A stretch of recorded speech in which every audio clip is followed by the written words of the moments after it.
Term plan घेण्याचा विचार करताय आणि एवढ्या प्लॅन्स मधनं कुठला प्लॅन घ्यायचा आहे कळत नाहीये, तर या 5 गोष्टी नक्की बघा. पॉईंट नंबर 1, सम इन्शुर्ड. हा सम इन्शुर्ड कमीत कमी तुमच्या सीटीसीच्या 10 to 15 टाइम्स पाहिजे. अंदाजे तर 10 लाख रुपये तुमचा सीटीसी असेल तर 1 ते 1.5 करोडचा टर्म इन्शुरन्स घेणं गरजेचं आहे. Second point, premium paying term हा मॅक्सिमम 7 ते 10 वर्ष हवा.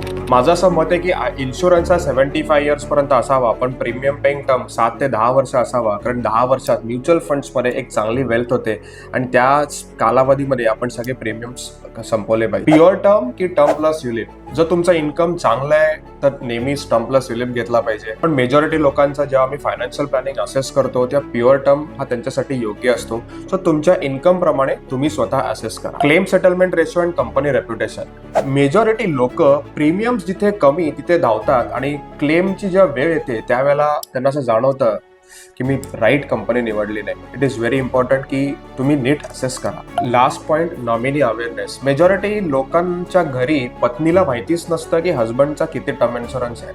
मी या सगळ्या गोष्टीसाठी नेहमी म्हणतो की advisor is very important. Advisor असला तर आपल्या घरी सगळ्यांना माहिती असतं की आपल्या पश्चात कुठे जायचं. तुम्हाला टर्म इन्शुरन्स काढायचा आहे, हेल्थ इन्शुरन्स काढायचा आहे तर फॉर्म भरायची गरज नाही आहे.